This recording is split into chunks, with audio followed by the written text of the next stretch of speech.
Écoutez, chers collègues, je vous invite à voir ce qui se passe un petit peu dans les autres pays européens. La France est le seul pays à s'imposer des normes aussi drastiques. Aucun pays d'Europe ne s'impose des contraintes DPE aussi violentes. Allez en Espagne, allez en Italie, allez dans d'autres pays, ça n'existe pas. Ça n'existe pas. Et je voudrais vous alerter, chers collègues, enfin plutôt pointer une spécificité française, c'est que la France a un parc immobilier qui est plutôt bien entretenu si on le compare à ses voisins. Nous sommes juste en dessous de la Suisse. Le parc français est exceptionnellement en bon état. Ça ne veut pas dire qu'il n'y a pas des situations qui sont compliquées. Il y a des cas d'insalubrité, il y a des poches dans certaines villes où effectivement il faut rénover massivement. Mais arrêtez de dire que nous sommes les pires élèves de l'Union européenne. C'est faux, nous sommes de bons élèves.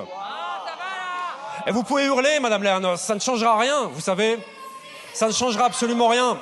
Et ma collègue Lemeur pointait la PPL qui est normalement prévue à l'ordre du jour dans les semaines qui viennent. Mais il faut quand même savoir que cette PPL entérine le fait que les locataires pourront saisir un juge pour obliger leur bailleur à réaliser des travaux et à baisser le loyer. Mais qu'est-ce que vous imaginez qui va se passer ?